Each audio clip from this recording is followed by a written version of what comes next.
Now, does anybody know how long the attention span is of an adult? 20 minutes, right? Roughly 20 minutes. And I time myself, especially like faculty meetings, after about 20 minutes, I'm like, oh, wait, pay attention.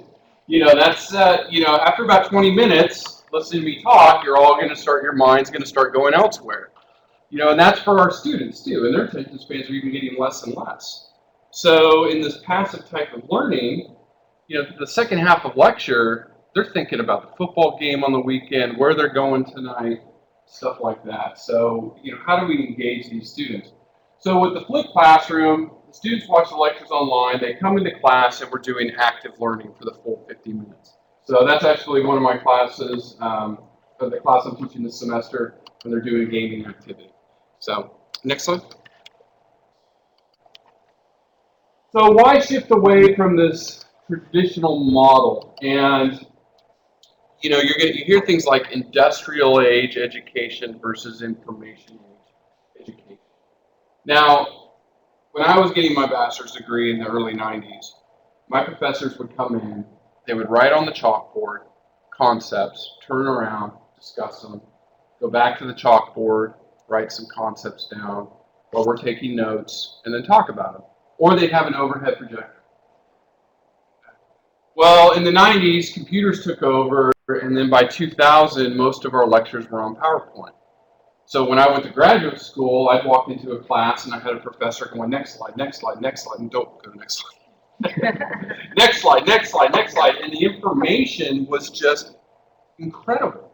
So I tell my students, if I look at a hose, the amount of information I was getting in college is probably, a large garden hose, or the information we're giving you today is like a fire hose. I mean, we are overwhelming them with information because we can with technology. So you have to think it from their standpoint, how this old traditional model is probably not working for them quite as well. So, you can look at the industrial age, some of the descriptions of it, divided into subject areas, and then all the students would move as a group, like going up through K through 12.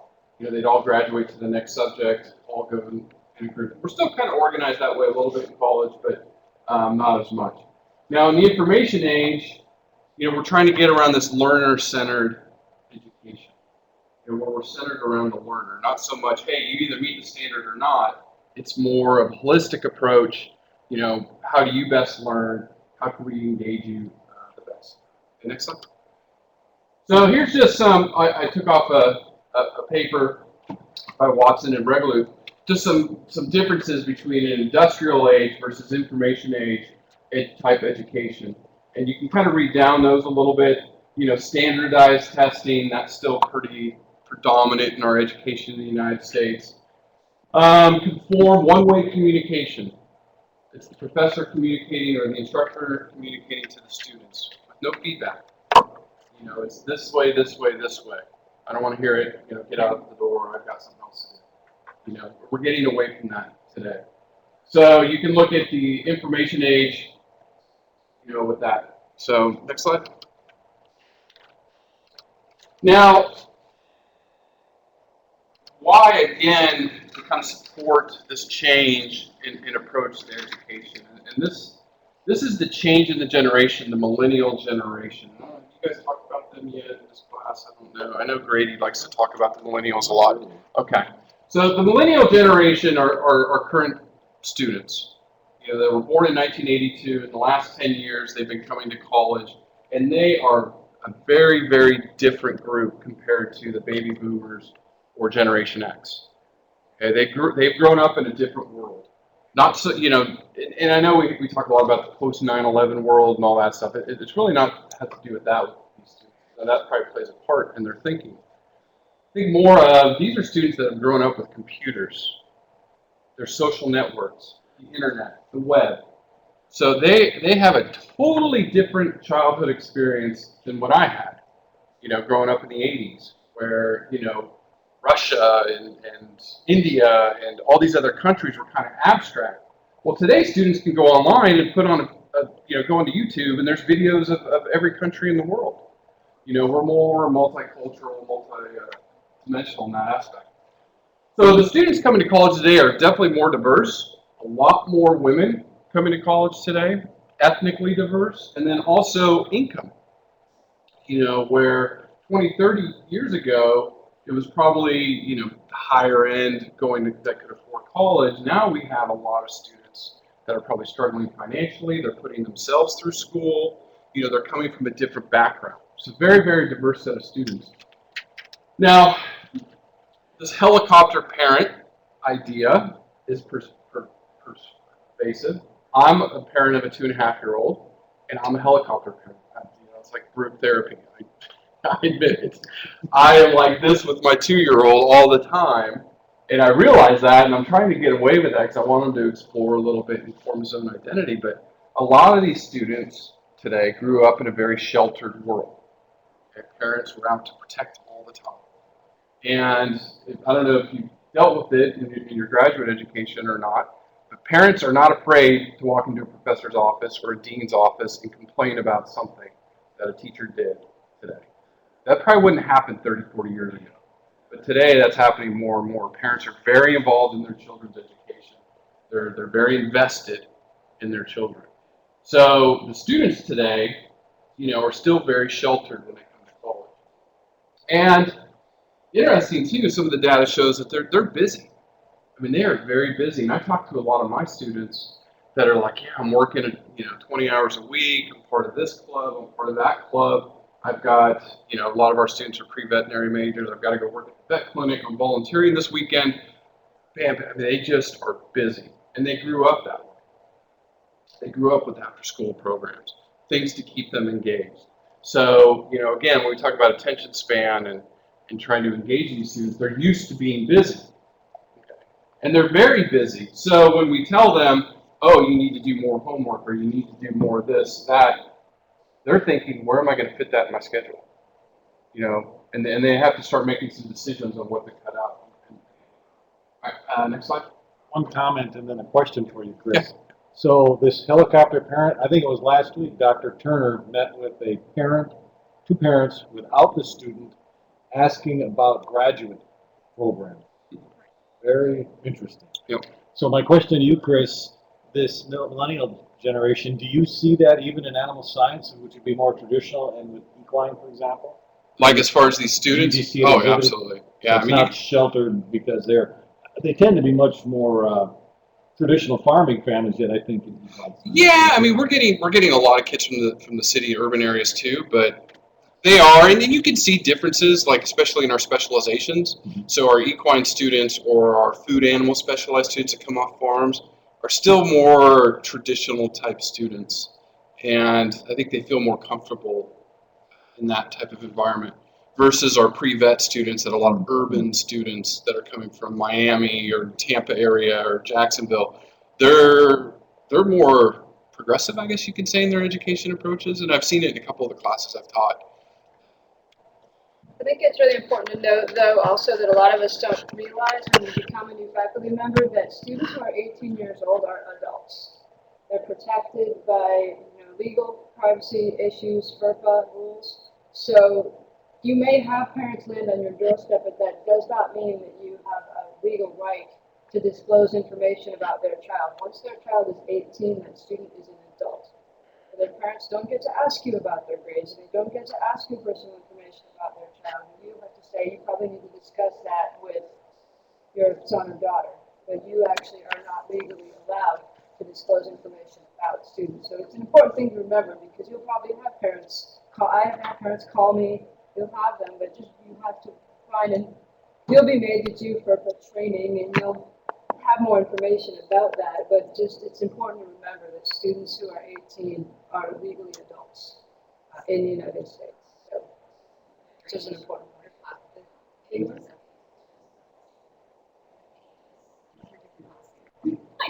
Well, it's assume.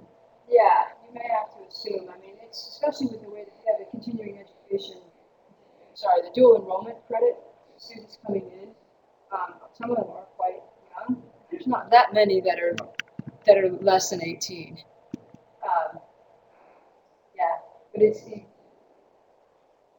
it's probably not a bad idea to say you should probably discuss that with your son or daughter anyway, even if you're not sure whether they're 18 or 17. most of them are going to be. And that's a great point. You can't argue grades with a parent, legally, and you don't want to. So, all right, next slide. All right, so here's some of the characteristics of these students to kind of give you an idea of how they feel about themselves. And everybody always laughs at the first one. It's always the first one you see. They're special. They think they're special. They know they're special. They've been told they're special their entire life. And I tell my son every day, "You're so special." I am guilty of this because we just love them so much, and you want to help them succeed. So things like sports activities, instead of oh, you won the championship, here's your trophy. Oh, you came in ninth, but here's your little trophy. Good job, pat on the back. There wasn't this sense of accomplishment and disappointment, I guess. Everything was designed around that. Obviously sheltered, that goes back to, the helicopter parent. And I put in there, these students expect rules to be clearly stated. And that's really important with your class syllabus. So, and that's why I put it in here, because they will challenge you if it's not in your class syllabus. Oh, well, it's not in your syllabus. Oh, you didn't put it in there specifically. So makeup exams, makeup times, all of that stuff has to be clearly stated in your syllabus. And I've seen in my graduate education, I saw my mentor get burned from a student, and they actually had the whole makeup exam, everything like that. It's kind of a nightmare. So I've always made sure it's got to be clearly stated in that syllabus. You got to make sure it's like a contract. I mean, I've seen some syllabus where they'll have the right to change syllabus, but they don't have the right to change it. Also say like change it. Subject to change. I put that in there too. I usually do that with my schedule. So, I think you just try to put as much information in there as you can, because they do read them and they'll hold you to it.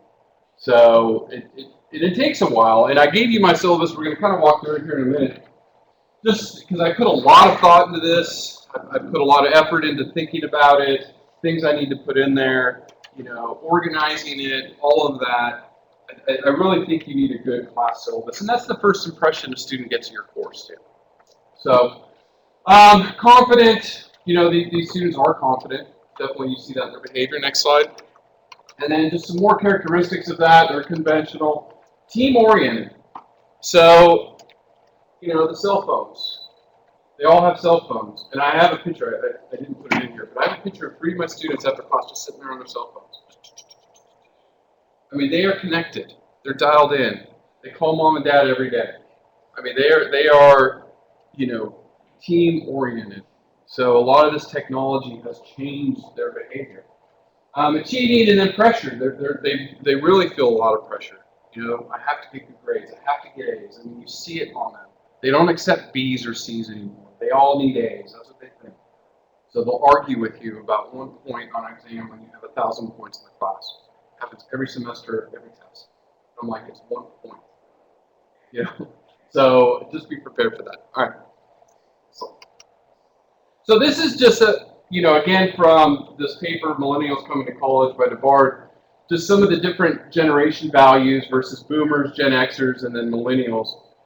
So you can kind of read across those, and I kind of include this for your own information, but things like parent-child involvement, again, you see it intruding with millennials.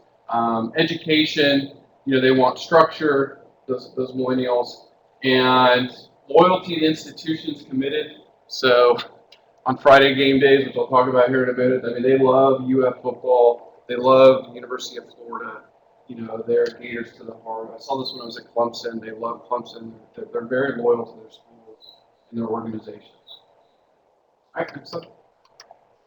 All right, so in the spring semester, I was sitting there. Okay, I decided I want to flip my class. How am I going to go about doing this? And I've researched a lot of different technologies that you can use, some that UF provide for free, that I thought about. And, you can do things like voice over PowerPoint, which I don't recommend at all. You can do a media site, is what I did mine through the UF CITT. There are Adobe Capture. There's a bunch of different Adobe software. There's other software out there that you can do this on your own, where you can record the lectures off your computer and then post them for your students. Now, I chose to engage with CITT, the Center for Instructional Technology and Training, and then CALS also has a Center for Online Learning and Technology. So there's two resources right there. And I set up a meeting with them, went on to main campus, and I discussed my class, and they said, well, this is how we can help you. And they have been fantastic. And I've heard nothing but great things about the Center for Online Learning too through CALS. So they, you know, any university that you go to should have some sort of center for online learning and education. So engage with them, see how they can support you, and they've been full service. They have been really, really helpful. So I said, okay, we decided on getting a layout for the course. I was going to use MediaSite, which meant I had to go record my lectures in a studio on main campus. One of the challenges, I've given a lot of thought about this, is how do I take a 50-minute lecture and get it down to 15-minute lectures? Okay? And I'll talk about online lectures here in a minute, but organizing the class, I had to kind of rethink the entire course and get those down into manageable modules and then manageable lectures. So you had to do some organization, and as you can see in my syllabus, that's kind of how I did that. Now, this has been, I will be honest, flipping a class is a lot of work. It is a lot of work. We talked about it here when Dan walked in. You know, teaching can be really easy. You don't have to put a ton of effort into it, but I guarantee you won't be effective. To be an effective teacher, you have to put the effort in. So this has taken a tremendous amount of effort, but I'm anticipating next year, once everything's in place, it will be much easier. Okay, so one of the hurdles, and I kept asking myself, is what do I do Monday, Wednesday, Friday in class? How do I engage the students? You know, what kind of activities can we do? Because we don't do, you know, chemistry problems in a horse class. We don't do math problems in a horse class, or engineering, or some of these other hardcore science classes. So I've had to become really creative. So some of the things I definitely recommend is get TAs. I have 3 TAs for this class, and with them, like when I get to the gaming portion, every Friday we do all the activities before the students do. So I can try to see where there's holes. What doesn't work? I get their opinions. And these are 3 undergraduates who've taken my course before. One of the things I always do is obviously a lot of preparation, but I go back to my desk and I sit down and take quick notes. You know, 2 minutes or less. I just write down during class. I make notes, and I said, well, this didn't work well. Students had questions about this. This took too long. You know, so next year I won't be able to remember how exactly it went, but I can go back to my notes and say, okay, this didn't work. Delete this part, add this, stuff like that. So I definitely recommend that. And don't be afraid to fail. And I know Dean Balzer just said that at the beginning. I told my students up front in the semester, I said, this is going to be the best class you've ever taken. This is going to be an exciting experience. But I guarantee you I'm going to try something that's going to fall flat on its face. And we have. And there's been a couple games I've done that have just, you know, wah-wah. The students did not like it at all. And they let me know that was not a good game, or that wasn't a good activity. So I deleted it, you know, won't do that again. But if you're honest with them, I think they appreciate that. And if you ask for their feedback, they're more than willing to give it to you. Okay. All right, so next slide. So with the online lectures, it's important to remember this isn't an online class. Okay, so I'm not putting everything online. And I've read a couple of people on some blogs that have written about their flipped class. They're like, oh, this is great. We just meet once a week now. We just do questions for an hour. And to me, that's lazy. That's the lazy flipped class. That's not a flipped class. That's an online class with once a week recitation where you talk about the activity. You know, to be a really true hybrid or flipped classroom, students need to be engaged during that class time. So, you know, they watch these videos at home, And one of the surprising things I learned about this was my lecture should be around 15 minutes on average. Some are less, some are more, but not more than 20. I have a couple that are 20 minutes, and I felt really bad. I almost wanted to go back and re-record them because that's a little too long. Okay, so the reason is an hour-long online lecture, students, again, are going to probably fall asleep and you'll lose them.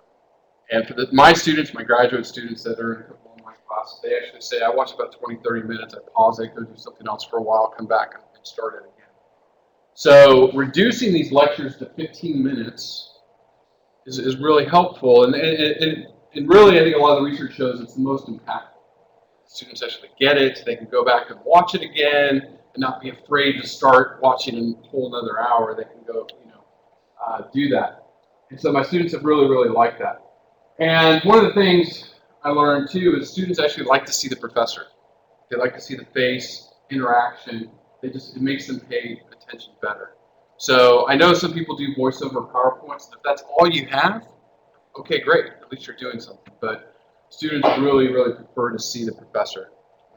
And you don't have to use MediaSite. You don't have to go record in a studio on main campus because lecturing to a camera is not easy. It takes practice, and you have to pretend there's students there, and you're looking at this camera as you talk. But you can record off your desktop. Again, I think it's Adobe Capture is the technology I looked at. I think it was like $500. You can purchase it, and it goes through your webcam, and you can pull up things. It's almost like Adobe Connect, but it's just more for capturing lectures. So there's technologies out there that you can do this using a webcam. All right, next slide. Before we do that, so keep in mind, next week we're going to talk a little bit more about online and technology. I'm still trying to figure out what we're going to talk about, but I'm actually hoping to get one of the Jay's colleagues at West Florida REC to talk about his experiences at Thetford. But made me think about Chris's comment. I think 15-minute segments for online or face-to-face are very appropriate. The question will be, how do we build in the interactivity then afterwards? It may be a little different between online or on campus. Right. And maybe it's another slide. I know I talked about it here somewhere. It's made me really rethink the information I'm delivering. And I had to prioritize. I said, okay, this is really important for them to know. This is really important for them to know. Okay, this isn't so important. I can toss this slide. And then a couple of my topics, I'm just like, there's no way I can cover all that in 15 minutes. So what I've done is I just recorded like 2 12-minute segments and told them before lecture, watch both of them. And so I've done that for a few of my classes because it's impossible to cover everything in 15 minutes. But just break it up. And the students, it's great because they can watch it on their cell phones. They can pop in headphones, they can pull it up, and they can watch a lecture sitting in the library on their cell phone. I mean, that's what these technologies are allowing us to do. And if we do it in 15-minute segments, they can watch it, try to absorb it, think about it. Once they're done, then maybe go back later and watch it. All right, so like I said, the activities has been another challenge as far as, what can we do in the classroom? And it's actually been fun. It just made me really think, do a lot of critical thinking. So to encourage this active learning environment, and there's some more of my students playing a game that we were doing. So there's different learning strategies you can do. You can do it, as an individual. You can put in small groups, large groups. Don't be afraid to mix them up a little bit. Really, I had some videos. I wasn't gonna have time to put them on there, but the energy in the classroom is incredible. You see it, and I go and I walk around and I listen to them. And it's hilarious to hear them interact and talk about the material of the class. Oh yeah, this is important because. And it's just like, that's great. Yeah. This is 67 students, so pretty big. So I also noticed, Chris, does gender have anything to do with this? I don't see any guys in this picture. There's one with his hat backwards. Yeah, it's 90% females in that class. And I wonder if that has... yeah, it could. It could. So, especially specific majors. I mean, we're 70% female in our major, so yeah, definitely can happen. All right, next slide. All right, so the class I'm teaching is Introduction to Equine Science. It's elective, taught every fall. I have 67 students in there. There's 40 lectures online now, and I have 9 different separate learning modules. So next slide. I just look at the time. I don't want to spend too much time on some of this stuff. So that's my course syllabus, and things I thought about in this flipped classroom is, okay, how do I encourage my students to watch the videos on time, weekly, before class, and how do I make sure they attend? Because part of it, our concern is, oh, they'll just watch the lectures and never show up to class, and they miss half a semester's worth of information. So what I've done is they have to take an online quiz before every Friday. So Thursday at midnight, they have to take an online quiz. It's low stakes. It's only worth 10 points. Questions are pretty easy. They're exam type questions, but not really difficult. Okay, so it's just a check to make sure they've watched the lectures that week. I do a reflection assignment every day. It's basically for attendance. 1 point. It's incredible. My attendance has been really good, but they'll do for 1 point. They will show up. They will show up. I have 3 exams.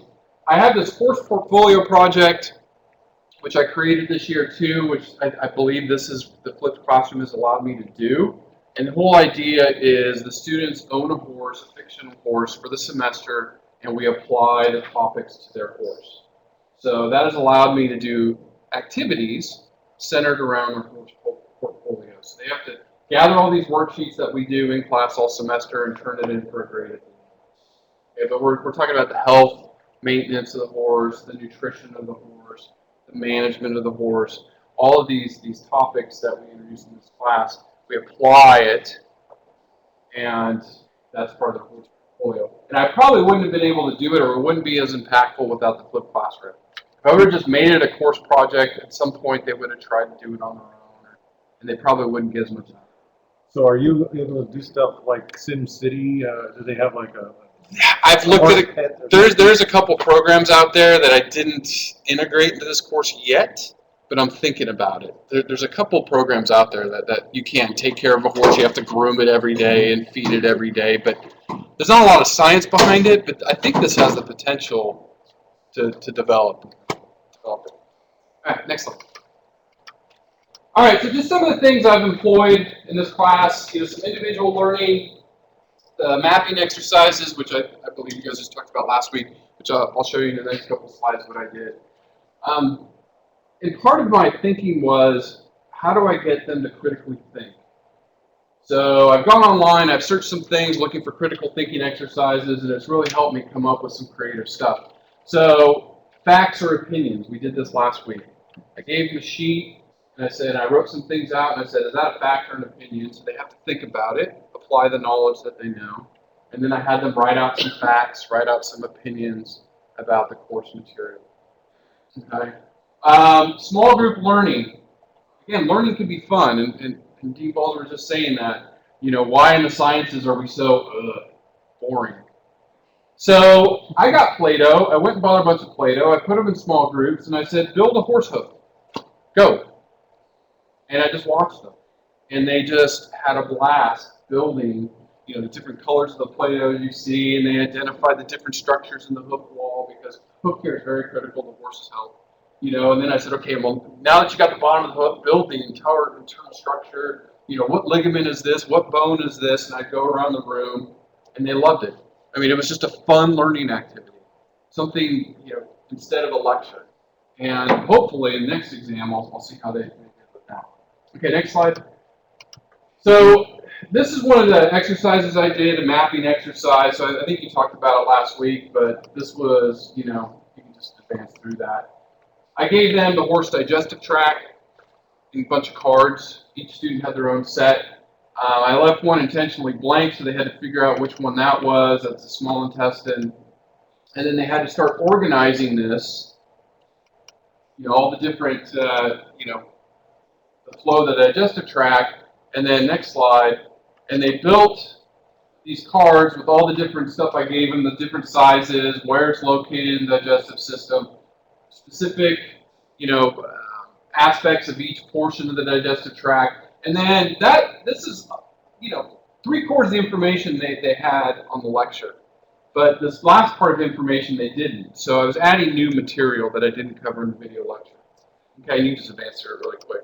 But they had to figure out, and try to, think through this and try to figure out where all the cards go, to each portion of the digestive tract. Okay? So it's just one activity I did. All right. Now, gamification.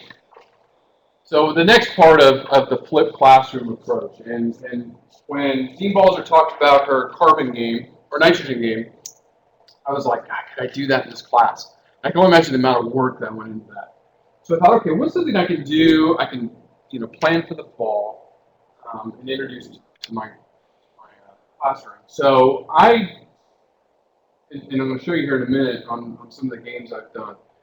So gamification in the classroom is where you're taking games and instead of just the entertainment, you're making them educational. Okay? Now, 97% of young people play games daily. There's the characteristics, things that it's a separate activity. The outcome's uncertain. It's exciting to them. There's rules to the game. And again, this non-game context is something not used for entertainment. Okay, next slide. So what are some of the benefits of gaming? And there's a bunch. I mean, not just video games, but just games in general. Okay, but some of the things I like to think about is critical thinking. So students have to draw on the knowledge that they know and apply it and make decisions. So in the games that we play, obviously they're doing that. Problem solving, I think a big one is relieve boredom.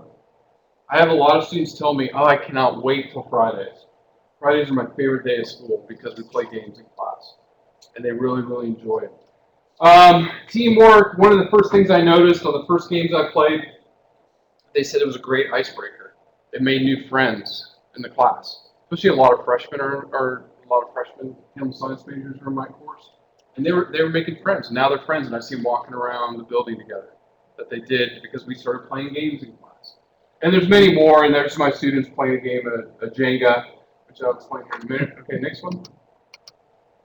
So, how am I doing this? Well, I want to make them educational. It's not just to have fun. I mean, that's an important component of it. But I want them to learn and be familiar with ideas and concepts that are covered in the class. So some of the games I've played, which if we have time, I'm going to try to play a few minutes with you guys, is Taboo. That's been their favorite by far, a word game. Catchphrase, Jenga. It's Jenga with quiz questions on each one. They have to pull it and answer the question, and if they get it wrong, they have to pull another one. And the whole idea is to build this One tower. thing to keep in mind is the audience is pretty international, so they may not. Some of these games that we play in America, I guess. But there's different, any games that you play across the world, you can introduce to your class. I've just taken some popular American board games, and I've thought, how do I make them educational? Okay, so we've done some of those, and then I've introduced these quiz type games. I know a lot of people say, why don't you play Jeopardy? And Jeopardy's fun. So, I've kind of built in a couple of those quiz games, and I went and bought these. It's called Expert. They're little buzzers. The students are hilarious. They're like banging these things, trying to answer the question. It's hilarious to watch them with it. So they actually love this. It's like $35. I got a set for my class, and they absolutely love playing these quiz type games. Yep. What is apples to apples? Okay, so apples to apples. Again, very, very. It's a fun. They loved it. We played it last week, and basically, it's a game where you get a descriptive word like fun, and then you have 7 cards, and you have to find one that matches fun, and you play it, and then there's a judge, and the judge looks at all the cards, and they pick the one that they think means the most fun, and then whoever gets the card pick gets a point. So it's a very, very fun game. It's a very fun party game with your friends. It's fun. So I designed it around nutrition. So we had a bunch of things like mastication and the colon. So icky or nasty, you put colon or, different types of feeds and stuff. And they were laughing. They had a really good time. So when you're actually playing it, though, there's a different dynamic when you're playing with like a family. If Chris is the one who's going to select which of these cards that get put in the pile that he likes, that fits the word best, sometimes you try to, I don't know how you do that. in the Your beginning. personality, yeah. I will play to the personality, take Yeah. the most bizarre one, and he'll pick that because Yeah. it's the most bizarre. Yeah. So it's some strategy, and the students will lobby, and and it was great. I watched it again last week. Was they would talk about the content. So they'd go colon, and they would argue, oh, well, that's where feces are formed, and blah blah blah blah. That's a learning moment in the group. They're sharing knowledge, and so and the students are putting that away. So that's where I think the benefits. It's not just so much what the cards are; it's how they interact and them talking about the material. I think that the group learning dynamic is really beneficial. All right, next slide. So how are my students doing? So my attendance on Mondays and Wednesdays is about 90%. So it's been really high, which has been really good. In past years, it's about 80%. So attendance is up. Game days attendance is down because I wanted to see if it encouraged them to show up to class.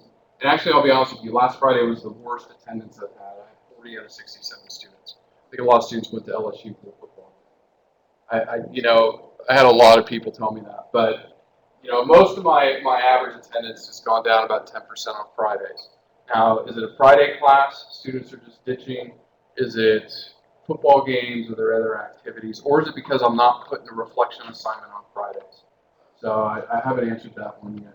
Now, I was really excited because my Exam 1 scores were 6% higher than my previous 3 years. And so I asked them, is this helping? And you'll see in a second. And they're overwhelmingly positive on the course. So the next slide. So this is just some of the questions. I've done 2 class surveys. One of kind of the end of the second week of instruction to get kind of their initial feelings on the course, and then one right after Exam 1. I was curious to see, and before they got their scores, I wanted to know how they felt before they got their exam scores on that. So I asked them, is a flipped classroom enjoyable experience? See, 89% of my students agreed, or strongly agreed. Effective teaching strategy compared to traditional lecture. Over 80% said agreed or strongly agreed. Playing Taboo, that was one of the first games we played. 88% agreed that helped reinforce the lecture material. And then this one is really important to me is the games we played in class that helped me better prepare for Exam 1. So are they absorbing the knowledge? And 89% said yes. Games are effective use of class time. Only 76% agreed, which is still high. And then the last question, I'm going to ask this each survey I do to kind of get their initial feel. So the initial feeling of this flipped approach, only 72% agreed that they liked this strategy. It was still pretty high, but that went up almost 10% by the second time I asked that. And I'll be curious to see how they feel about this at the end of the semester. So the response to the students has been overwhelmingly positive. The experience. Okay? So next slide. So we have about 20 minutes. Okay. So I want to play Taboo. And I pulled out, I made this yesterday. So what I want you to do is kind of get in groups of 6, if you can. More than 6 is fine. But we're going to play a game. We're going to play Taboo. This is the game that the students really love the most. Now, how you play Taboo, you're going to have 2 teams. And team 1 will start. One person will grab a Taboo card. They'll read the word. And then there's 5 taboo words. So what you're trying to do is get your team to guess this word, the word in the box. But you cannot say any of these 5 words. So I'll just throw this away if you get it. Achievement, okay, is the word. Now you have to get your team to guess achievement, but you can't say accomplishment, attainment, success, triumph, or win. Now we have international flair in here, so it might be a little bit more difficult. But you have a minute, and basically you're trying to get as many words as possible in a minute. Okay. So we can get in groups of 6 if we can. More than 6 is fine too. But at least 3 and 3. So I guess we can do 6 here, 6 there, 8 here. And if you just want to kind of get on sides of the table, and then I'll hand out the cards and play Taboo. And just get an idea of how it breaks up the monotony of So you guys watch it, and then maybe we'll ask you what you thought of the process afterwards. Give me Okay. something else. Think of a game that they might use in a class that would teach. Something to think about. Okay, so we got an assignment for you. Terry would like you to think of a game you might use in a class if you were teaching a class. So maybe come up with one game for each of you, okay? Yeah, probably better if you all we have a set of cards. Does anybody need timers? Have a minute? Timer. So basically what you do, well, there's two teams. So team A and team B. So this will be your first word. Okay, so you're trying to get them to guess that, but you cannot say any of those. And then you can show the other team so they can watch you cheat. And you have a minute. You guys are guessing. You guys are guessing, I think, No. I still have to guess. So your team can get a point. They don't get it. Okay.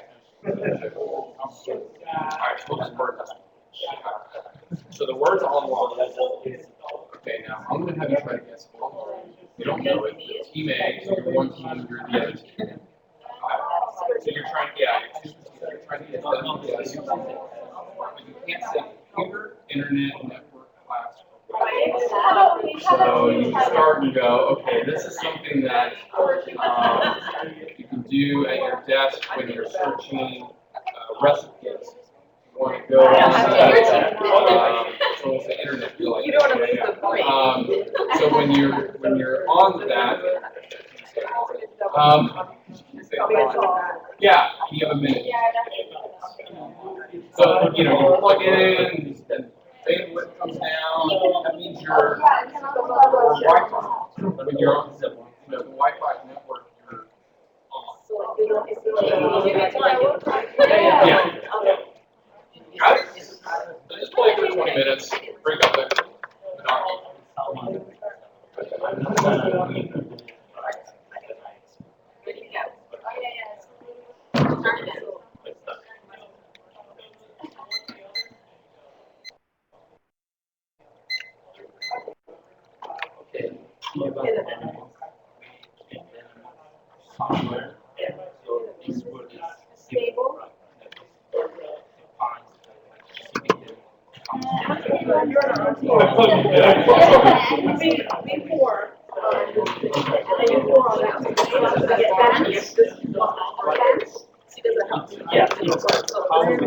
When I have my turn, I'm gonna have you use the whiteboard again like you did, type their answers for me. Okay, sure.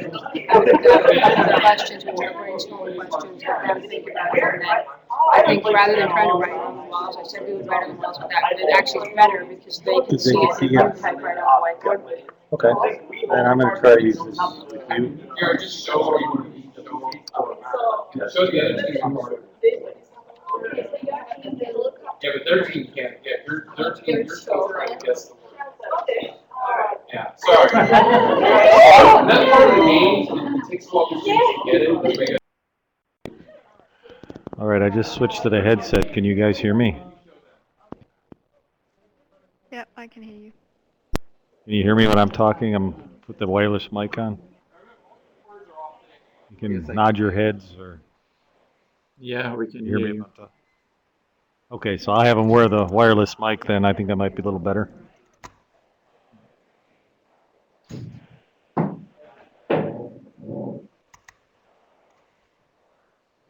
Chris, don't mind. I think this will work. Okay.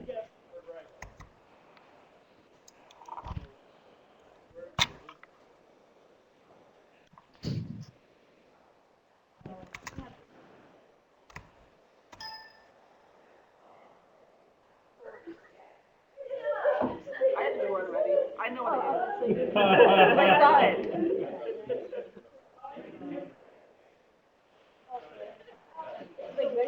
I won't answer have to answer. Yeah, I think. It's force per unit area. It's per unit area. The formula. This time. Yeah.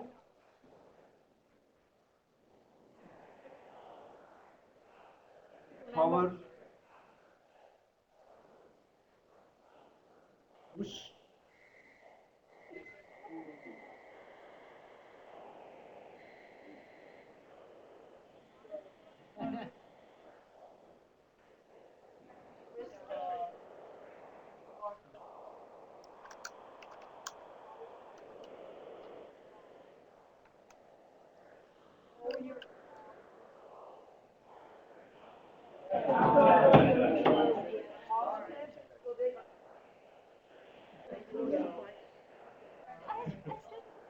So typically, only one person is supposed to get paid. That person is holding the card, Yeah. and they're not allowed to show it to their team. Okay, so he's the one who knows the word, Yes. but we all have to play.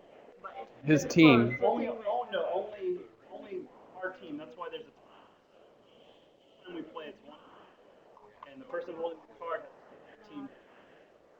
And if I guess No. That's the part I'm not clear on. No. They go to another They just card. go to another card. Then you start over. Yeah. one team is like, you have a card, and your team can't guess the word, but That's the whole fun of it, is that you're trying to get them to guess it while you describe it. and then the other team. Yeah, the other team just knows the word, and they're just making sure you don't say any of the taboo words. So they can see the word that I say. Right. So you pull a card. We'll get you going. Okay. Well, you pull a card. All right. So this is your word. Okay. And you can show them. Then they can look at the taboo words. Now you have to get your team to guess that without saying any of those words. Okay.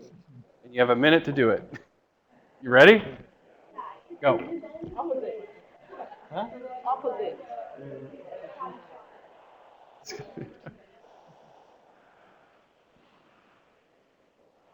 Again.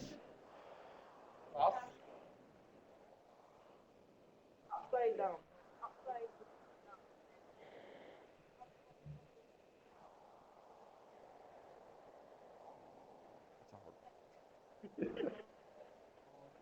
Bachelor. Bachelor. That's a good one. Bachelor. What do you do with pancakes? Good. So you grab another word. So that's how it is. Got it? Okay.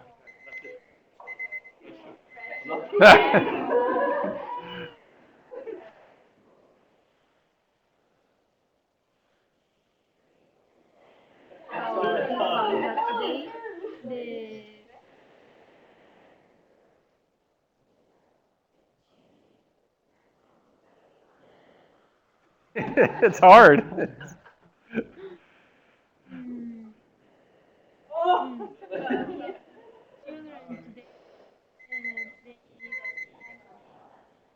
Got a point.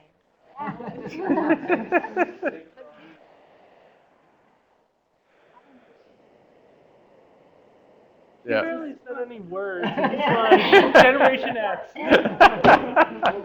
That's great. She's smart. Yeah, and then you just rotate. So then, like, he would go, and then you rotate. Yeah. And it's helpful too if you're just giving them one word. Talk and say. You just in your sentence. That's a tough one. Alright, so somebody else. So now it's Actually goes to your team.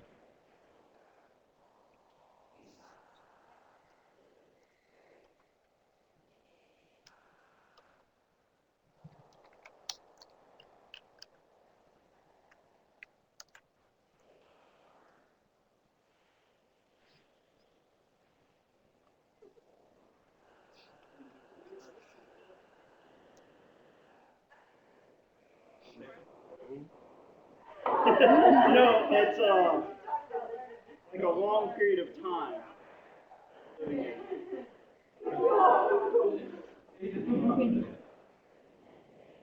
Like that, but this came about in the 21st century. So millennials are very good at using. So that forms part of. Also part of. There's a, there's a lot more information. That was information. It's so hard. These aren't easy, I'll admit. I mean, it was hard to make a game off this lecture, so. Exactly.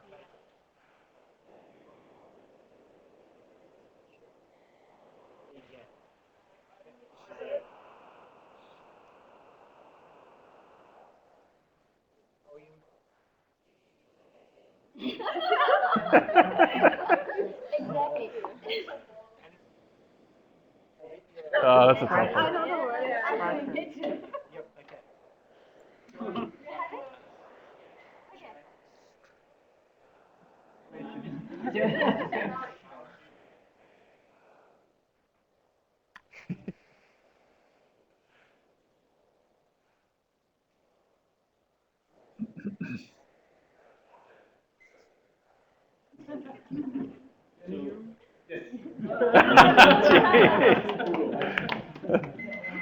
Good. You are.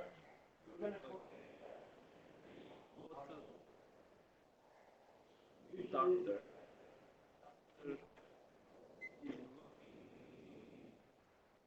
Patient. Yes.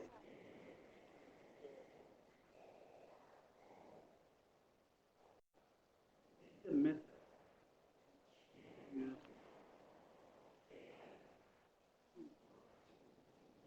Sure. Scientific.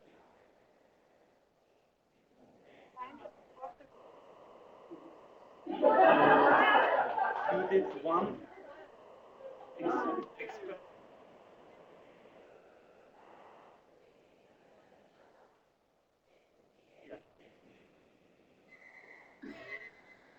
It's a case.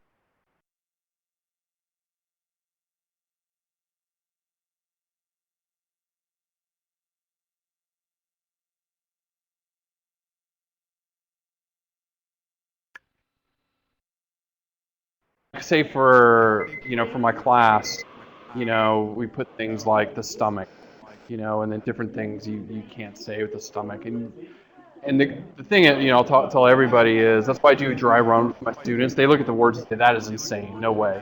I'm like, okay, let's go with a different one, and we test play the game.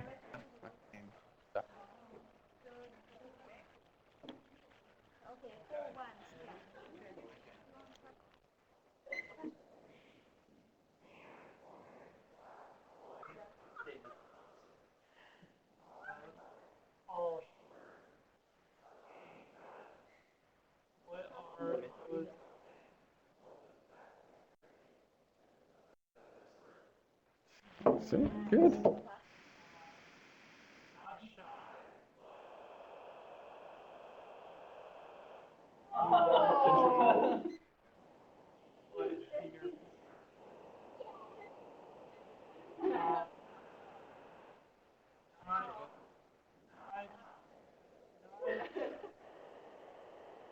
No.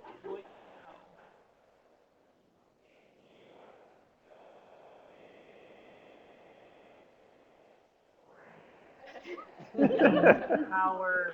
That is your power. Copy then. Study area.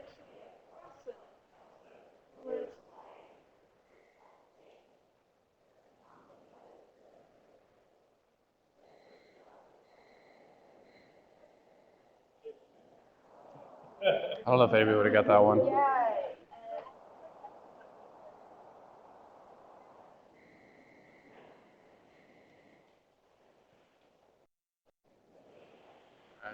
Wrap it up here in a second. Terry thought we would ask the folks out there is what game might they? Right. Yeah. Ours. Okay. Y'all can do it. Right. And I guarantee there's international games that would be Awesome. We can. Okay. Yep.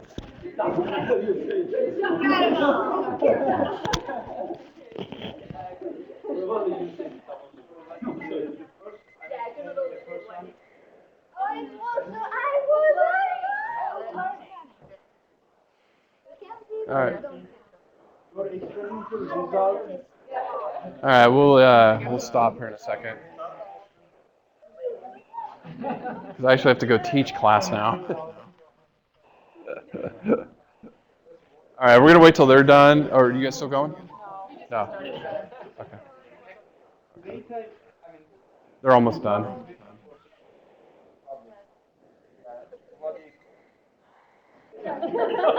Critical thinking. All right. Okay. Well, that just was a brief introduction to Taboo, and we actually played that game over an entire class period, and that was their favorite game so far. They absolutely loved that game. And it was actually the first game we played, so it was pretty successful. Now, I know these cards, I made them yesterday. They're hard, and especially when you throw in the language barriers, it probably made it really hard. But the one thing I did notice watching you all, you were smiling, you were laughing, you were interacting. Okay? I don't know how much you actually probably remembered, maybe, retaining these words, but talking about case studies and classroom, what I've done is, again, design this around the topics of the week. So when we talk about nutrition, I designed the game around nutrition and digestion and stuff like that. Or we did hoof care. Coming up, we have reproduction and health and stuff. So I think if you get creative and think about, how to do that, and then it's important to do a test run, which I was telling one group, maybe case study was too hard of a word to guess. So my TAs would call me on it and say, "Oh, that's ridiculous. Get rid of it." And I'd be like, "Okay, let's toss it. What else do you think? Do you think this word's good?" And then come up with taboo words. Because basically what you want is someone to look at the word and go, "Dang you, I can't use this word or this word or this word." And that brings out the fun in it, and they have to be creative. Again, critical thinking, getting them to think. So I guess we wanted to ask the audience, or the people online, what you thought some games that you might play that you think would be fun in the classroom. Categories. That's coming up. We're going to play categories. Yep. And I have it in my syllabus. And again, for the people online, I'll get this to Natalie. We did play Pictionary,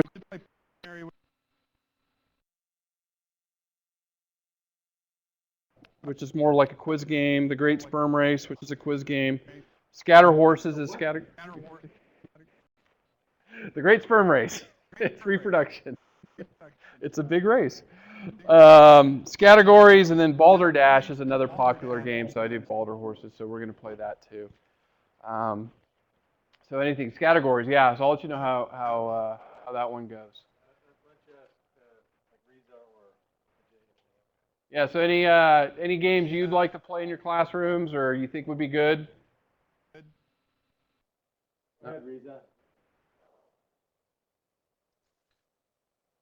I only played apples to apples here in the United States. It was good to me because it gave me a chance to practice English and a little bit of American history.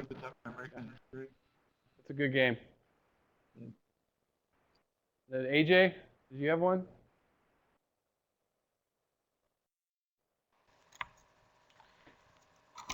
I can't think of any right now, but it sounds like a good idea to me. Yeah, it's I been know fun. I know many games. I think I have many games from India that we used to play as kids and as adults too. They are pretty different format, but I think they would fit very well in some of the concepts I teach. Uh, Absolutely. that- mhm. That's great. So, any questions on this approach? Anything? I'm not going to be able to stay for lunch. I actually have to run to go teach. So I don't want to leave it up to my TA, especially with this flipped classroom, engaging the students. But I am always available over email if you have any questions. Very going to be curious on how Test 2 and Test 3 go as far as student performance. and getting their feelings on the course. Now I'm doing this again in the spring too for a much smaller course. I teach a equine repro course with maximum 25 students. On average, it's about 20 students. So I think this type of, I'm really excited to see how it works on such a small, intimate gathering of students. It's been fun with the large class, and it's doable with the large class. It's just you need to be well organized, and you need TA support. So I only have 67 students, and it takes a lot. So I can only imagine 150 to 200 students. You can do it, just have to get TAs and stuff like that. So yeah. Paper-based, multiple choice, matching, short answer. That's typically for this type of class that I do, because it's an intro course. So my next class is a senior level course, so maybe it's a little bit more short answer writing type exam. So it's a little bit more in depth for the seniors. And you can't, and I think you could do online testing with this setup too. That's availability to you. There are proctoring services. There's different things you can do to do online testing, but I just find it easy to do it in class. Yeah. Hey, Jennifer.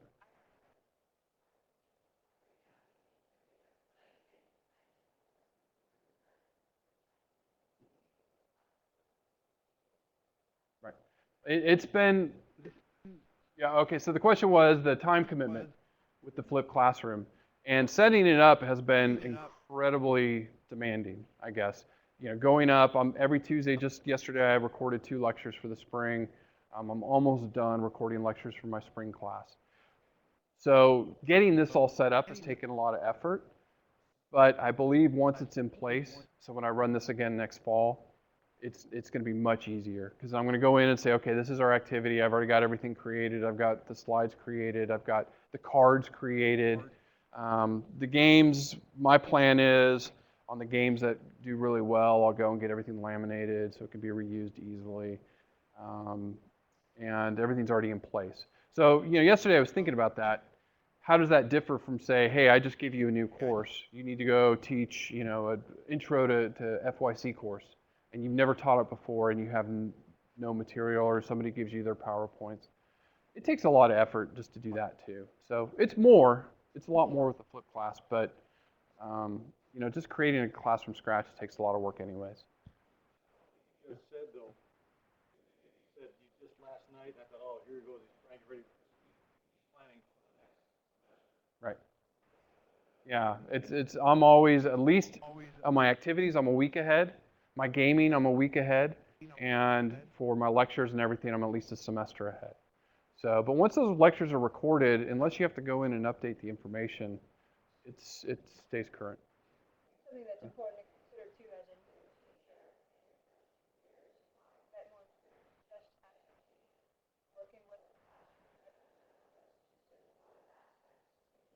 working with that are, I think,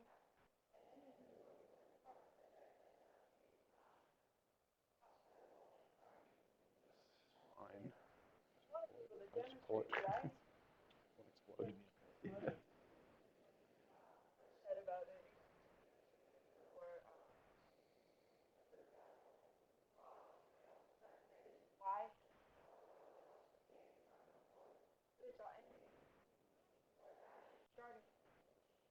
starting. So,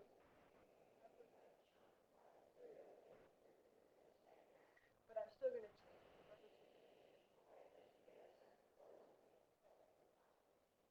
I think a lot of times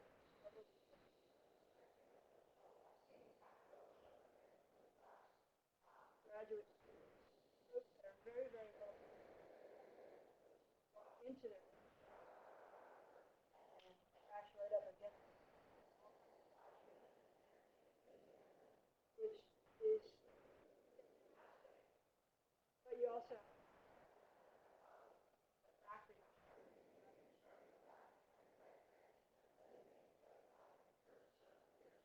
are going to be really challenging. Right? So the expectation is this, and that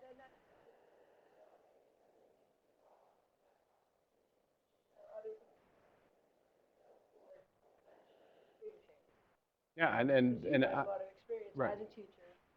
And yeah, 10 years. I mean, teaching as a PhD student, and then at Clemson and here.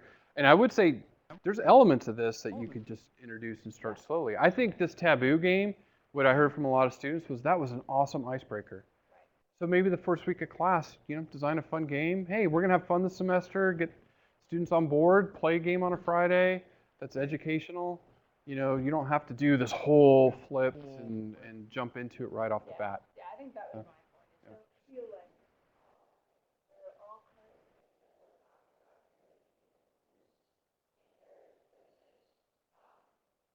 have you don't that would be a bad Go back to the lab. Right? Anyway, I know you've got to go. Yeah, I got this. So I Did will you get all run. your timers back and everything? They're around, so I'll get them. Thank you for listening. Yeah. Okay.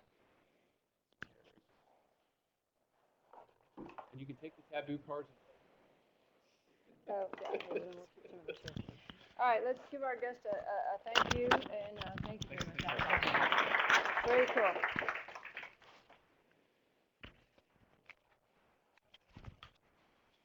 All right, let's see if I can figure this out. Ta-da. All right, I'm mic'd and ready to go.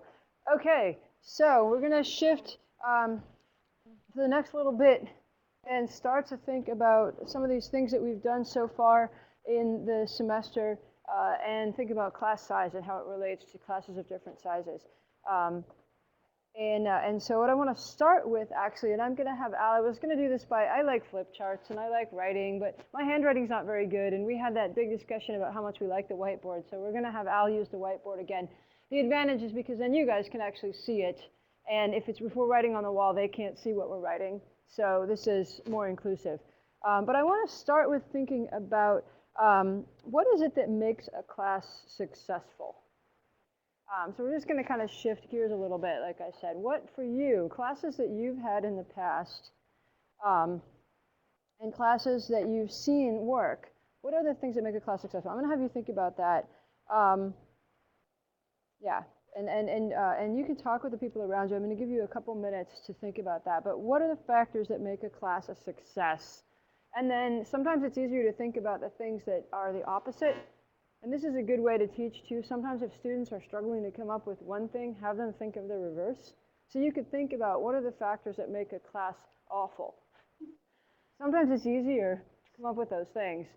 But so think about it. What are the things that make classes successful for you, makes them a success, and what are the things that make classes really awful?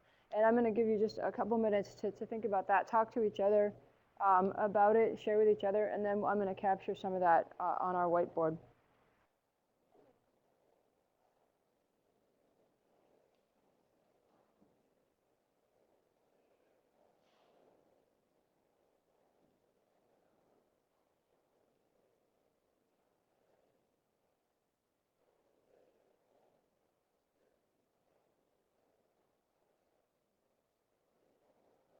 Good.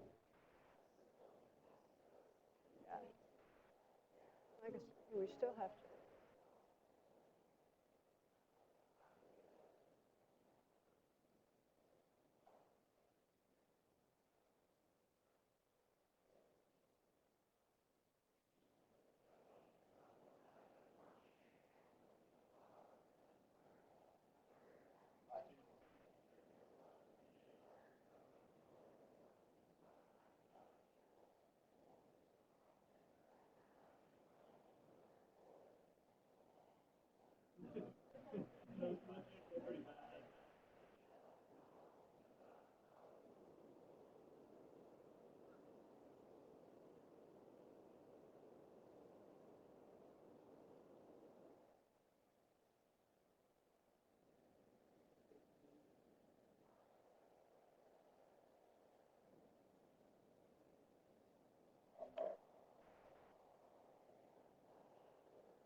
Does it let you do columns or anything like that?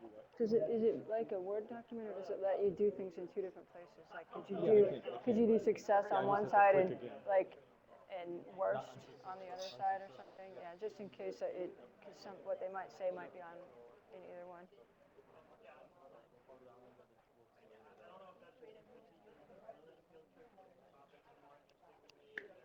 All right.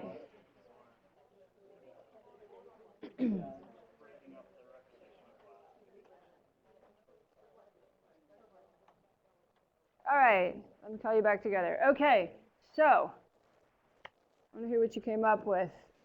What makes a class success, or what makes a class a horrible lack of success? One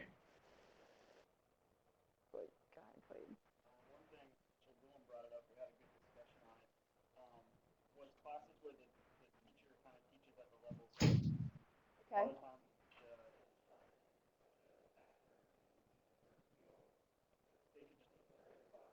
Sure. Great. Great, that's great. Yeah, so teaching to the level of the students, I think, yeah. I think I like that phrase, obliterate the class. Is that what you just said? That's awesome. Obliterate the class with their learning, or with their, yeah.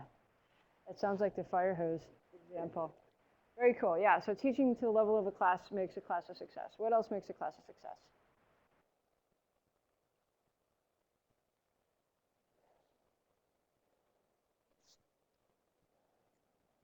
Okay, so interaction between the teacher and the students and among the students.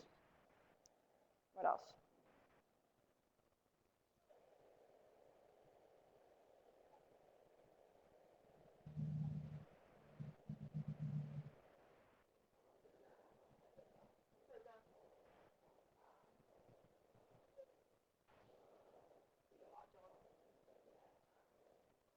Yeah.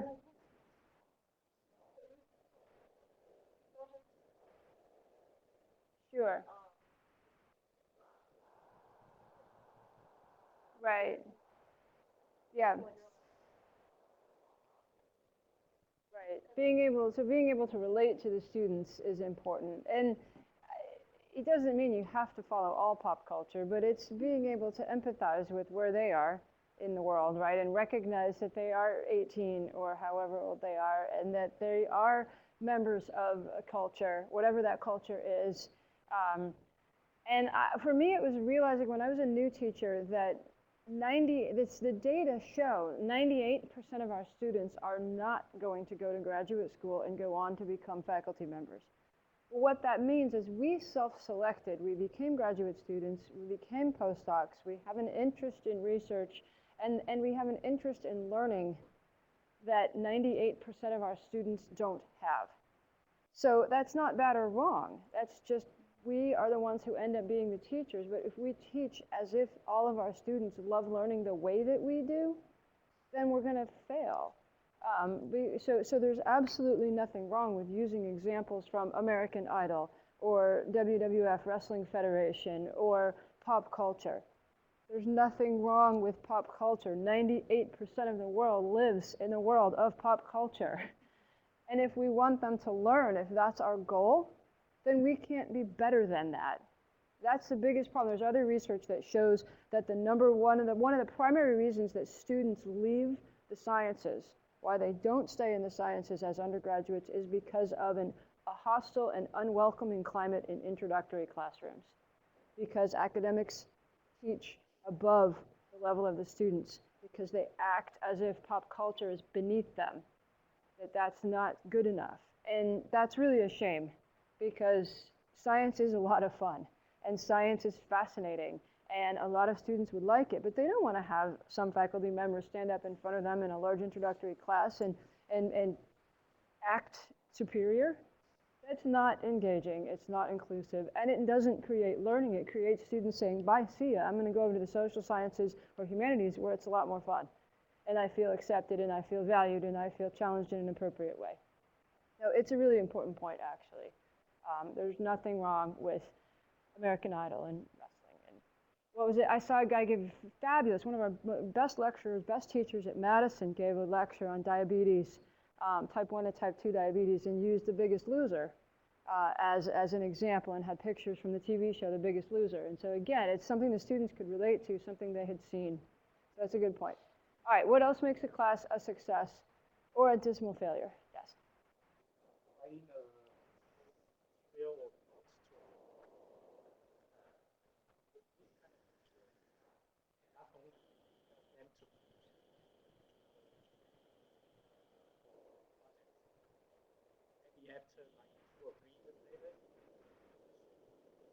Mm. Mm-hmm.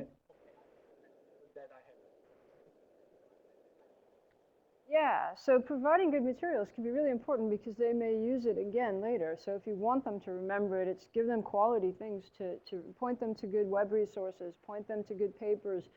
Not always just textbooks. Textbooks do go out of date. That's also a really good point. So a successful class provides relevant, interesting, important, long-term useful materials. Again, in theory, I'd be the expert in the knowledge and the subject matter for my class, so I'm going to be able to tell the students what I think are good references to start with. And otherwise, it's like Chris said, it's drinking from a fire hose, and how do they know what's good and what's not good? If they just do a search on the web, they're going to come up with 9 billion hits for a given topic, and how do you wade through all that? Whereas we've had more experience wading through all that, so we can help point them to good stuff. Is another really good point. What else? Successful classes.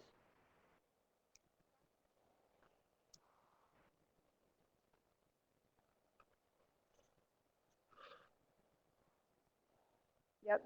So generating a thought process or keeping them engaged so that they're still thinking about it, reflecting on it, it stays with them, it sounds like you're saying. Yeah.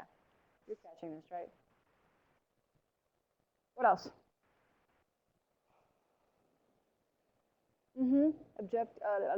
Manageable learning objectives. Yes, yes. Being overwhelmed is not fun for anybody. And that's the idea of scaffolding. I don't think we've talked about it specifically here, but building that, starting smaller and getting more and more complex so that the students don't get overwhelmed, so they stay motivated. Chris mentioned games, and we're both doing a Coursera course now because I convinced him to do it. It's called Games and Learning. It's taught by a couple of faculty members at Madison. And that's one of the big things that games do really, really well if you've ever played video games. And I think I've mentioned it here before too as well. Video games are fantastic at drawing you into a world and then advancing you to the point where you finish the game and you can do 8 million different button combinations, and there's all these concepts and things that you've learned about the world that you're engaged with that you couldn't even begin to do and couldn't even dream of when you started the game.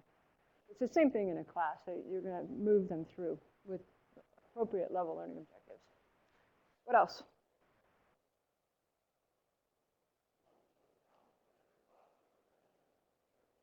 Field trips. Yeah, of course it counts, right? It's what makes a class a success for you is what makes it a success for you. Getting out, engaging, seeing stuff is fun and it's good. What else? This is the thing about whiteboards is we have tons of space. Usually on a flip chart, I run out of space and everybody knows, oh, we're done with space, we're done with the brainstorming. Classes, successful. There's a bunch of people that haven't offered anything yet. What makes a class a success for you, not as a teacher, but as a student? What makes it work? Oh, yes, thank you. Okay. Thanks, AJ. Yeah. And then getting the students involved in active learning, which is related to that field one, too. Okay.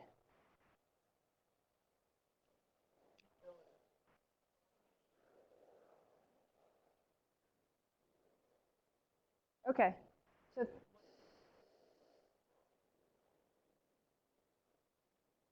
Okay.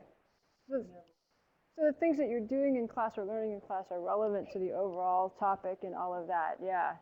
Yeah, I struggle with those too, Jennifer.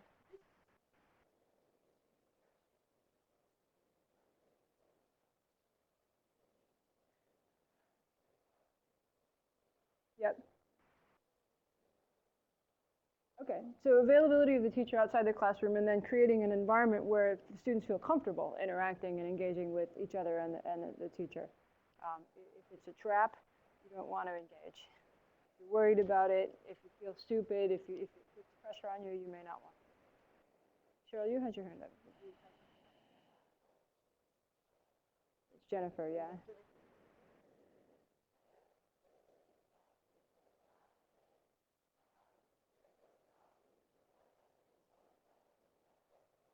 Mhm. Mhm.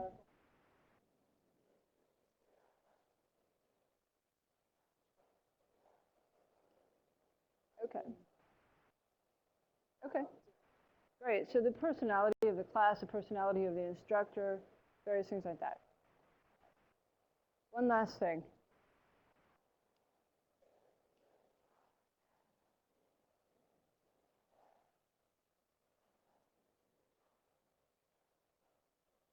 Okay. Sure, sure. So the fact that what you're teaching them is being used, is staying with them, they're remembering it, that's successful. Excellent. Okay, I'm going to move us along and think about these things in the context of class size. You think about what makes a class a success. The material is relevant, the instructor is available, the students interact, the climate in the classroom is positive, it's engaging, it's motivational, the learning objectives are appropriate and relevant. You bring in references to pop culture, or you bring it to where the students are. Are those things necessarily related to class size at all?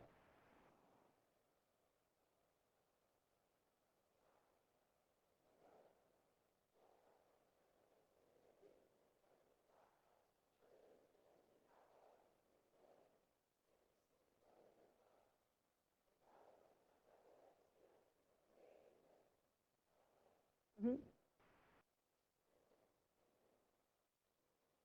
Okay. So that there are certain people that see that size of a class could be a barrier, or could be a challenge. What are you going to say?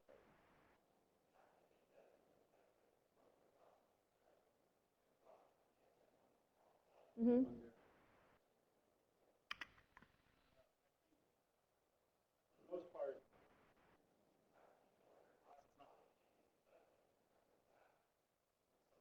Right. So a better way to ask the question that I just asked is, what is the relationship between each of these things in class size?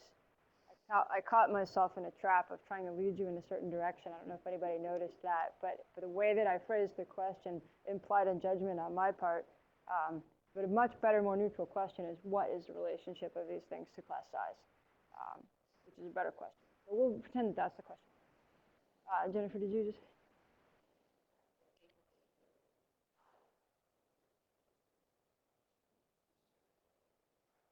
Mm-hmm. Yeah, yeah. I think tends to be a philosophy of mine is that it's an excuse a lot of times, just like with active learning. I can't do active learning because my class is too big. That's not a valid excuse. I can't have a successful class because my class is too big. That's not a valid excuse. So I think it's these factors about success are not they're not impossible with a large class. It just means adapting your approach, like you said. And unfortunately, I think what happens is in the larger classes we have faculty members who don't have experience with teaching in this way, or aren't willing to try, or they're more traditional lecture, and so you get a collinear effect, right? It's correlated. Large class, bad teaching. Not necessarily required, not causal, just correlated. So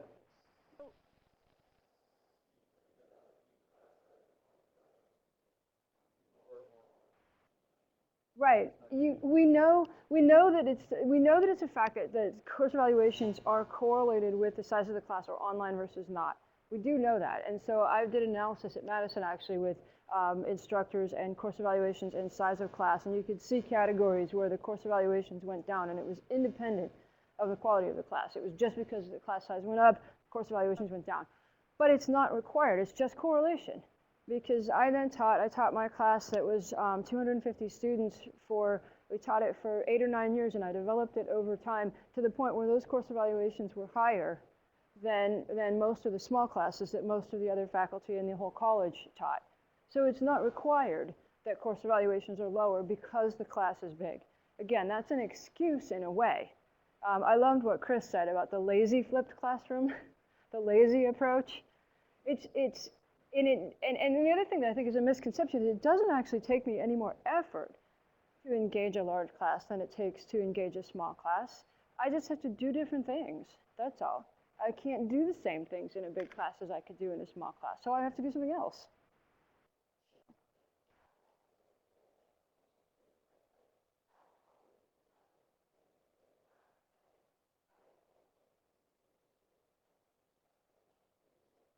Not all at once. Uh-huh.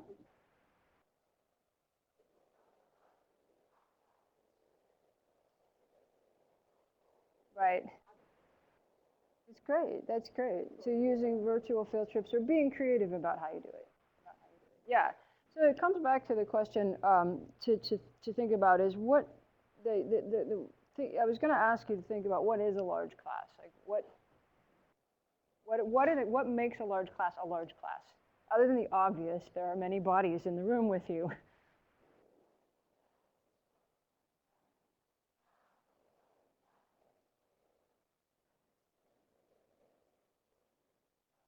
Uh-huh.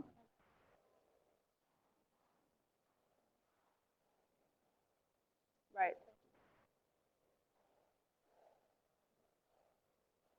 Mm-hmm.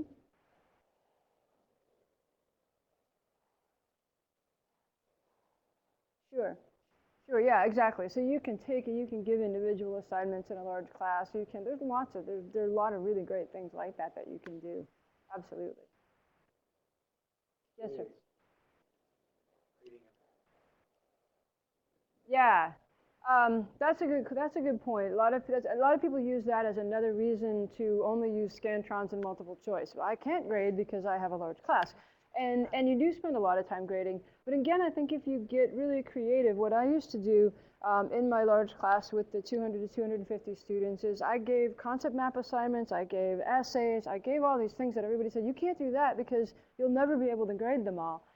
What I very deliberately did was gave assignments that could be graded easily, knowing that there wasn't a lot of factual knowledge that we had to check in the assignment. So if it's more reflective, then it's easier to grade that because there's no wrong answer when you're asking a student to reflect. So you can say, did they follow the rules of the assignment and were they reflective? And then that's a little bit easier to categorize that grading wise. The other thing that I used to do was have grading parties where I would invite grad students and postdocs who were part of my teaching large classes class or part of my book clubs that we ran or part of my lab or part of whoever and just invite them to come and we had pizza and we had a grading party. So I would say I've got 250 reflective essays to grade. So we're going to start with the first 10 and we're all going to read the first 10 and we're going to get an idea to validate that we're all on the same page with how we're reading these things and what we're looking for. We're going to generate kind of a rubric for how we want to grade these, and then we're just going to plow through. And so I'd get 12 people in the room. Well, 12 people in the room, and within a couple hours, we've got all of the essays graded. And we're having a blast because we're talking to each other about teaching and learning. We're eating pizza. The students all wonder why their papers are greasy. But it was actually a lot of fun. And so every semester, that's what I would do is bring a group of people together, and it was a chance to read what the students were thinking about a class, think about how they would approach their own teaching and learning, talk to each other, laugh a little bit about some of the crazy things that students say, and then move on. And I did it for a bunch of different assignments. Like I said, we had a concept mapping assignment where the students had to take biology. It was a different class in environmental studies. It was exploring biology. And they had to map all the allied sciences and all the different degrees that you could get in biology and how they related to one another. And so we had all these different creative things from huge to small to Prezi presentations to everything. So we could discuss them and how would you grade this? How would you grade that? And so no one person had to grade all 200 papers or all 200 projects. And it worked really well and it was a lot more fun. And it's just, I think there's other things you can do that are creative in terms of the grading, so you're not locked in to just multiple choice and Scantrons.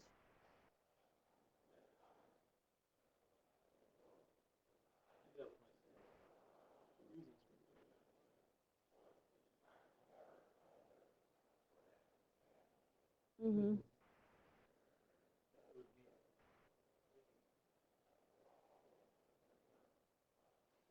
Right. Yeah, exactly. So it's got multiple purposes. So I think one of the things in the classes that I've taught with the Teaching Large Classes class, it's a distinction of how do you know what is a large class, and it's just there's different breaks where you have to change your techniques. And so for me, the class is a large class when I have to change the techniques that I use in order to engage the class. So I can do things in a smaller class that I can't do in a larger class. So when I have to change what I do in order to achieve the goal of a learning environment, then it's a large class. And it may or may not be. I don't know, who cares whether I call it a large class or not. It's just there's a place along there. And some people say for them 50 students is the first cutoff. Up to 50 students, most of us can learn 50 names. Most of us can, interact and see 50 people. 50 students is not a big class. It's not tiny, obviously, but it's not big. 100 students is another cutoff, 100 to 150. 150 to 300 or so. And above 300, anything goes, right? Once you can't see them anymore, then you've got to find different ways to engage with them. But once it's an auditorium that's that big and you've got 300 or more, what you do has to be really qualitatively different than what you do with even 150 students. When you're used to that, doesn't feel that big if you've taught 300. You can see them. You can recognize them when they come in the room. But when it's 300 or more, it starts to get harder to remember. The attendance starts to vary. There's a lot of things that are different. And that was going to be the other question I was going to ask you. We've run a little bit out of time, but what is it that makes a large class different? There's a lot of things to think about because it shifts how you approach it. It shifts how you teach it. If you're teaching a small class in your area of expertise compared to a large class, what makes that large class? What tends to make those large classes different? So the diversity in the background. Can you capture this also? Yeah, thank you, Al. He's on it. See how good he is? So the diversity of the students in their background. Yeah, the bigger the class. One of the things I used to do, or I do in my large classes, we have a brainstorm about the advantages of a large class versus the disadvantages. But I like the question, and there are actually advantages of teaching a large class, and we won't have time to do that today. But I like to also think about what is it that makes a large class distinct, like that. So the diversity of the students and their background. It's a challenge to figure out what level am I teaching to. Like you said, one of the factors of success is appropriate level. Well, a large class tends to have a much wider range in students' level and background, and their diversity, culture, expectations. It is not homogeneous. What else? What else makes a large class unique? Yes, ma'am. What's that? The big classroom. Yeah, the fact that you're dealing with a physical space that's very different. You're not getting them all packed in here. Teaching 150 students in this space, if it were legal, but according to the fire department, would be really different than teaching a small number of students in this space, right? You'd have to, but we don't. So because of the fire department and legal reasons, we spread them out.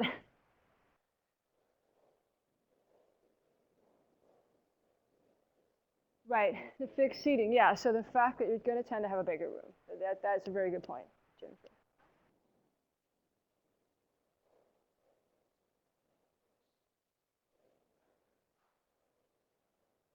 Yep. Yeah. Yeah, that's a really good point as well. It's a really good point as well. The students feel more anonymous. The students feel less accountable. They feel like they can hide out in the back and they know you can't see them. Or you might, with your spyglass, I think I see somebody back there. So yeah, exactly. That's something that makes a large class different, is the students tend to feel more anonymous, less accountable. Attendance feels less mandatory. They think you won't notice if they're gone, that kind of thing.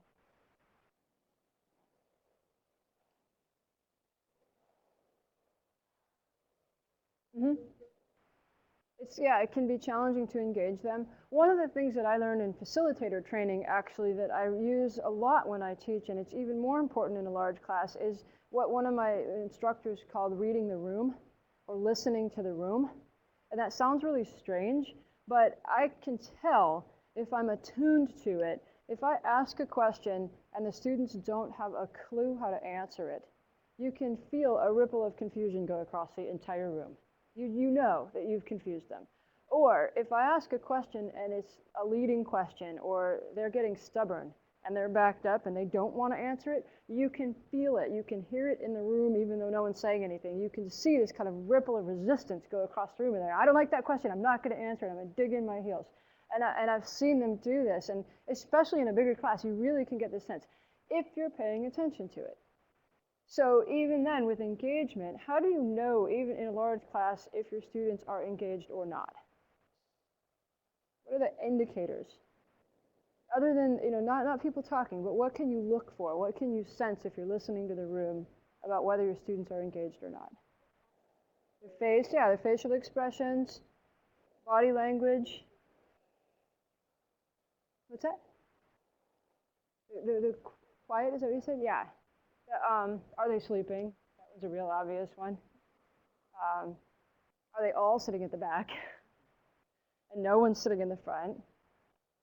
Yeah, there's ways to tell if they're engaged. It's just paying attention to that. That's a form of formative assessment or informal assessment, right? Am I boring my students to death? If one or two of them is asleep in a large class, maybe they stayed up all night last night partying. And I know we've mentioned this before, but it's ways to tell how it's going with the students. What else makes a large class?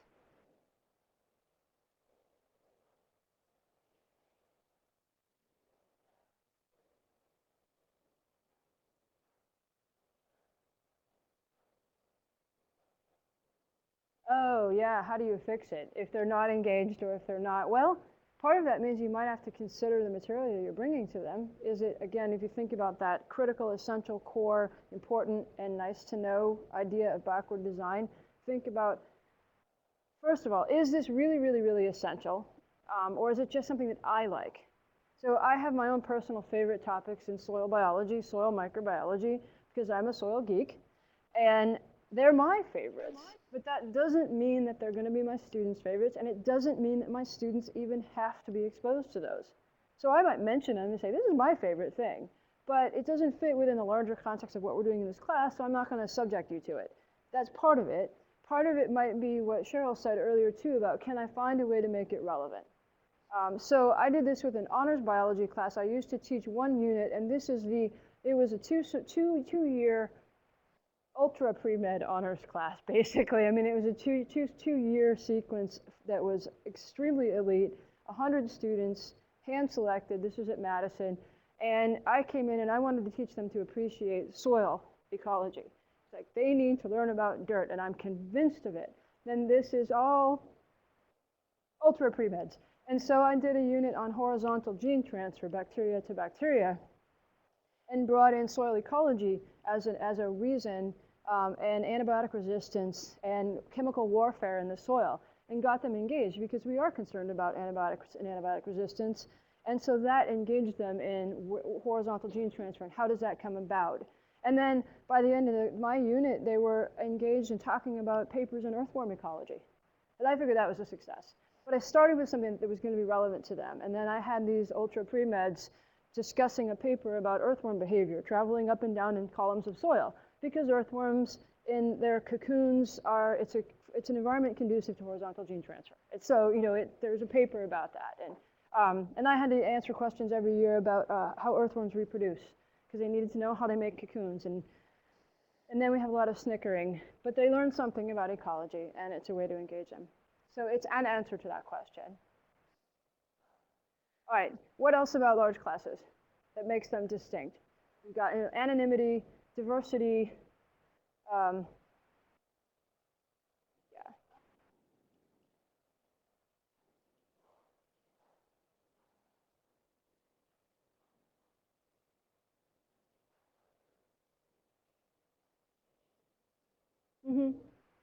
Yeah.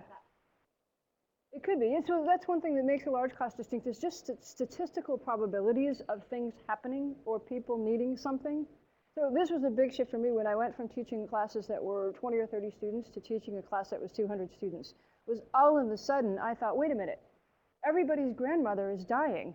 Like, for example, right? Like, I thought the students were cheating. I thought they were just trying to get out of class. I thought they were, and it was because when you have only 20 students, the probability of somebody's grandmother dying is relatively low. But when you have 200 students, the probability of somebody's grandmother dying it's the same probability. It's just suddenly you now have a sample size of 200 instead of 20. And so it becomes noticeable. Grandmother deaths become noticeable. Same thing with student evaluations. The number of students that are going to absolutely hate your class, there is a certain percentage that's pretty constant. No matter what you do, a certain percentage of students will hate your class. Now, when you have a class of 20 students, that's like a fraction of a student, that percentage. So you don't notice it. When you teach a larger class, all of a sudden you've got 2 or 3 or 4 or 5 students that are very vocal and absolutely hate your class. It's not because your class is bad, it's just that's normal. And so the statistics. And it is actually a fact, I looked this up, it is actually the truth that more people die in January and February than any other time of year. And that was when I started teaching. My large class was in the spring semester, so it was January and February. So it actually was true. There is a higher probability of grandmother death in January and February. Well, think about the age that the students are. It's when their grandparents are starting to age. And I mean, it's just, but I had to go through all this, right? Because I was like, are they putting something over on me? Because there was the occasional student that had 3 grandmothers, all with the same name, who died all in the same semester. Like, wait a minute, your grandmother died last month. Why is she now dead this month again? Like, I don't get it. So some of them are cheating, but most of them are not. And that was the probability thing about a large class. I know, it's kind of funny, but it's true. The other thing that I've noticed about large classes is they tend to be introductory, which is related to that idea of diversity and background, but they tend to be younger students, they tend to be brand new, they tend to, so there's a whole lot of things that go along with teaching new students versus seniors. It would be an interesting thing, I think, at some point to teach a 300 student class of seniors, probably at FSHN, you guys probably do that all the time. You have really big classes, but they tend to be younger students, which is another difference. Anyway, I know we're out of time, so and I didn't give you time to reflect. Okay, you get 30 seconds. What stands out for you about today from Chris or what we just did that you want to remember, that you might use? Last chance to cement this in your brain, and then I won't be here next week, so somebody else will have to ask you what you remember this time.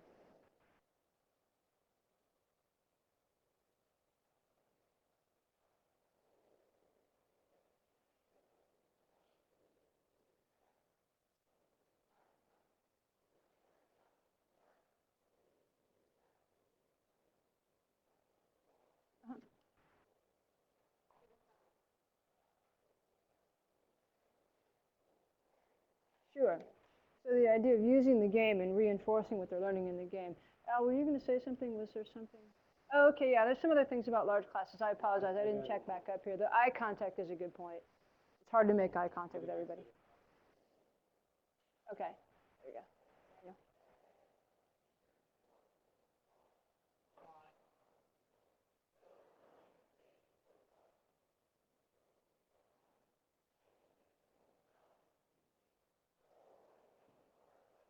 Mm-hmm.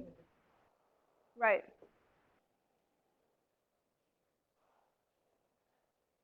Absolutely.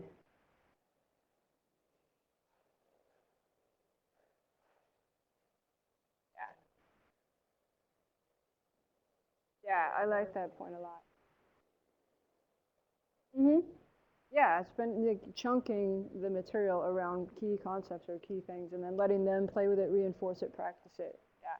Were you going to say something, Sangarita? Yeah. I thought you might have almost. Anyone else? Last thing. Stands out. Useful.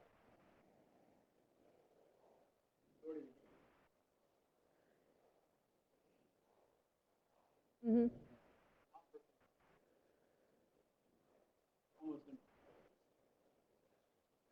Yep. Right. Well, one of the most important, and depending on the level of the class, one of the most important things we can do is let students use, especially in the biological life sciences, a lot of it's vocabulary. There's just a lot of new terms and terminology and things. One of the things with games, you can think about games as falling along Bloom's taxonomy in that same kind of hierarchy as well. And so the fact that they're just using the vocabulary, even just that, they're practicing saying the word. So when you force them to talk to each other. So that was the game that I developed, the nitrogen game, touches on that using the vocabulary, but then goes all the way up into complex systems thinking and actually getting them to think in really different ways, which is one of the reasons the game has been really successful. I'll bring it if anyone's curious, but it's been a lot of fun to use that game. But you want to be intentional about why you do this, and it's noticeable if you just throw something in as fluff and you don't have a real good reason for it. We've all probably noticed that in classrooms when you can tell that the teacher doesn't really know why they're doing this either. All right, excellent. Okay, so thanks everyone. Same bat time, same bat channel next week. You get to learn a lot more about online. I'll be in Africa, learning about face-to-face. Bye, everybody. Thanks so much. Thank you. Welcome.